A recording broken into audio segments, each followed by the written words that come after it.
Какво става, хора? Както може би най-вероятно не помните, понеже никой не ми е фен от вас реално, бях направил миналата година едно видео, в което говоря за Игри на волята, понеже тогава сезона, който го даваха по нова телевизия, не ми хареса особено и до някъде започнах да виждам спад в качеството на шоуто като цяло и имах някакви малки надежди, че може би този сезон, който вчера свърши между другото, ще оправя моите проблеми с това шоу, но не, всъщност положението сега е дори още по-зле, понеже няма да лъжа, вече това шоу просто не ме интересува чак толкова много, както ме интересуваше в миналото. И това не смятам, че е особено добре. Защото реално, ако ще критикуваме нещо, независимо дали ще е филм, книга, шоу, каквото и да е като цяло, поне според мен, дори аз вече не знам какво говоря, поне според мен е много по-добре подобно нещо да е лошо, отколкото да е скучно, защото реално това е възможно най-лошия вариант за дадено нещо, да е скучно.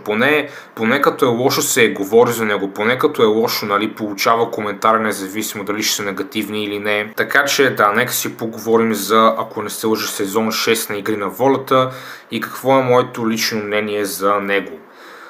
Първо е очевидно още от самото начало, че локацията поради някаква причина се е променила. Не съм сигурен защо. Може би вече не са имали финансовите средства за предишната локация. Може би просто им е писано и са решили да променят обстановката малко, но при всички случаи новата локация, на която тази годишния сезон на Игри на волята беше сниман, не е особено добра. Така навсякъде има умряла растителност, дори резиденцията вече не мяза на резиденция. Буквално резиденцията може да я сравняваме вече с тази втората локация. Как и беше името? Тая малката къща, където трябва да се трудят буквално всеки ден, за да могат да оцелят и ядат само рис, боб и така нататък. Забравих името, тук ще излезе в момента, защото просто забравих името. Знам, доста непрофесионално, но добре дошли в канала ми. Резиденцията просто вече няма същото усещане на величие и мощ, която имаше в минали сезони. Просто вече сега е тази обикновена, нормална къща с басейни. Това е. Резиденциите от предишните сезони бяха толкова много по-мащабни и толкова по-добри като цяло. Даже някои от тях имаха и баскетболни игрища, имаха и големи градини и супер много други полезни работи, от които играчите, заслужили си това място, тази територия, могат да се възползват. А сега какво имаме? Имаме една обикновена нормалас къща с окей, басейни. Това е. И предполагам, може да се направи аргумента, че на играчите реално не им е нужно повече от това и предполагам това до някъде е вярно, все пак не трябва да се разглезва чак толкова много, понеже както може да видим в самото шоу, веднага щом един отбор посети това прокълнато място, нещата се провалят и след една седмица са вече на реката и едвам живи, така че добре, окей, нека да кажем, че това прави смисъл. Разбира се, островът на изгнаниците също така вече го няма и беше заменен вместо това с дивата река. И сега отборът завършил на трето място, отиваше на плажа на брега, което окей, не мога да разбера, защо промениха тези две локации, техните предназначения, но окей. Имаше го също така и онзи бункер, и забравено от Бога място, на което няколко играчи прекараха по-голямата част от шоуто, главно Радо, който реално само той успя да оцелее този бункер, за което евала. И между другото, ако ме питате кой за между петимата финалисти, всъщност четиримата финалисти аз исках да спечели, бих казал Радо, може би, защото не знам, просто реално той е единствения, който може би ще запомни от този сезон на Игри на волята. И това ми е другия проблем с този сезон на това шоу. Помните ли как в началото казах, че ще е по-добре, ако дадена медия е лоша, отколкото скучна? That's the case here. Понеже реално няма да запомня 90% от играчите, които играха през този сезон. Поне миналите сезони, дори и сезон 5, който е най-лошия сезон за сега, поне според мен, или беше за сега.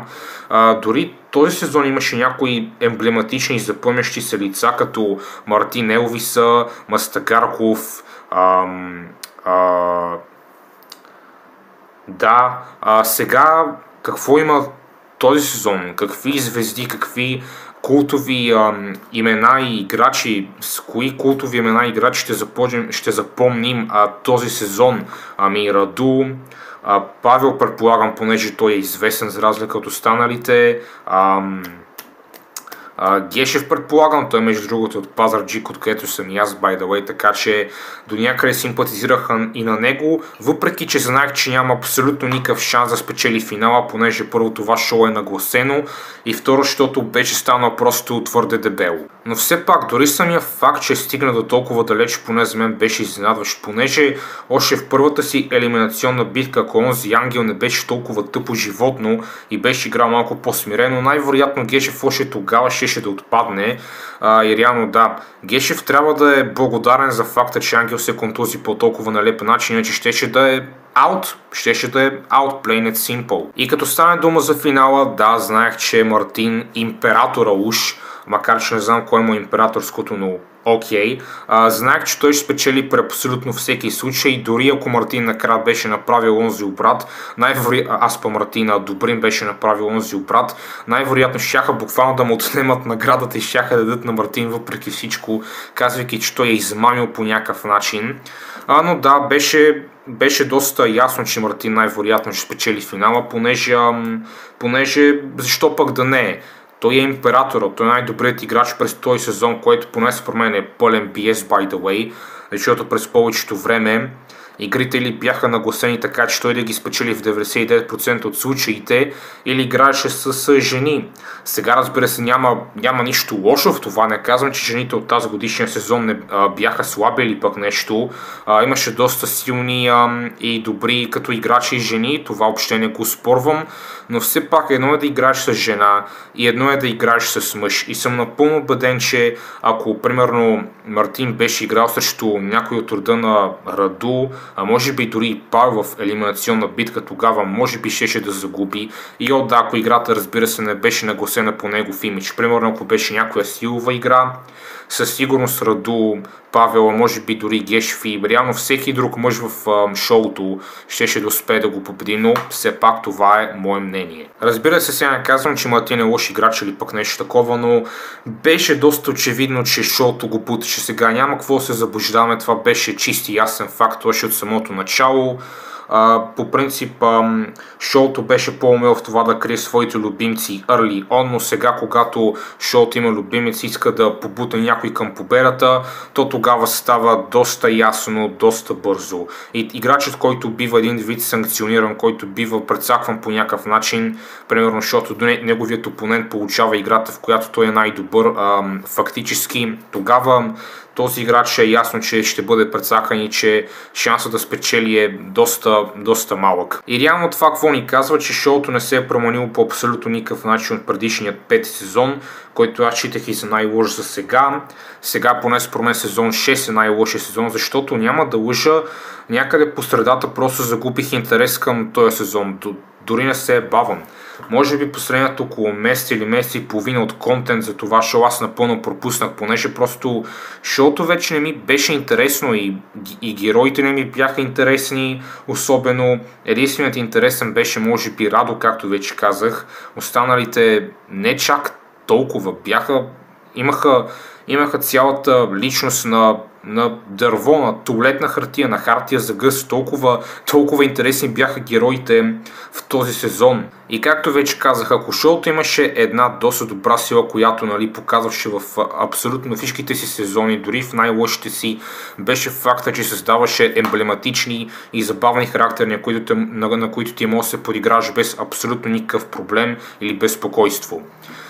Този сезон обаче ние не получихме реално това и реално по-интересните образи отпадаха доста рано и това със сигурност не помогна особено на рейтингите за шоуто. Но сега нека си поговорим за бъдещето на Игри на волята, понеже както може би знаете или не знаете, сезон 7 още е All-Star сезон или пък каквото беше там, нали? Помните тези филър епизоди, които пускат в събота, когато виждаме някои стари шампиони от минали сезони, които играят с такива как се казваха, такива, които искат да се явят в самото шоу, които искат да участват в, примерно, последващия сезон. Ами, тези игри, тези битки, тези двубои до някъде сетъпваха, нали, сезон 7, който ще се гласи да е All-Star сезон.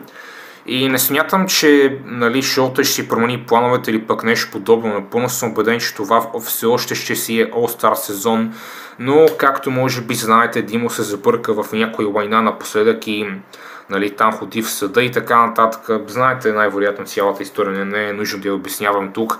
И следователно шанса да го видим в следващия сезон на Игри на волята е доста малък, което е тъжно, понеже поне за мен Димо беше може би един от най-забавните елементи на шоуто. Смисъл, неговият коментари, да, доста е зле и понякога кринжав, но това правеше шоуто забавно за мен. Смисъл, представете ли си, повече никога няма да чуем иконични фрази от рода на "И да, край, битката приключи, Васил отпада от Игри на волята". Това повече няма да го чуем. Или поне няма да го чуем със същата харизма, която Димо има. Защото да, казвайте каквото искате за Димо, може би е пияница, да, може би е безразсъден и ужасен човек, може би, най-вероятно, но все пак печагата има харизма. И до някъде правеше цялото шоу за мен, особено през последните два супер-дупер ужасни сезона. Ралица най-вероятно няма да напусне, просто ще намерят, нали, нов партньор, както мога да го кажа, но кой ще е това не съм сигурен.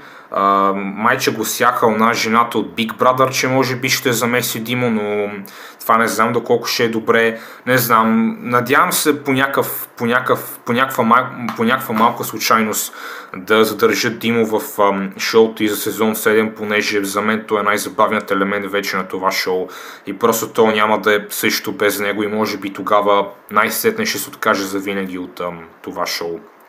Но предполагам, ще трябва да чакаме просто.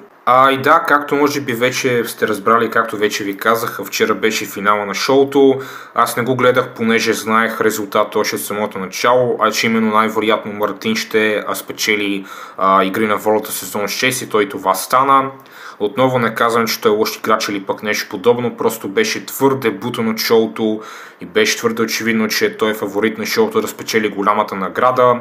И просто шоуто вече не е забавно. Преди нямаше нещо като любимец на шоуто, преди не беше ясно кой ще спечели даден двубой и кой няма да го спечели. Сега е доста ясно и това за мен е скучно, защото когато знаеш резултата на даден двубой, тогава какъв въобще е смисъл да го гледаш. Така че да, както може би сте се досетили вече сте разбрали, Игри на волята сезон 6 не ми хареса особено, беше доста скучен и най-вероятно ще забравя по-голямата част от участите в този сезон още утре, а може би сега, така да вече забравих половината от тях, така че реално кои успях да запомня от този сезон не са особено.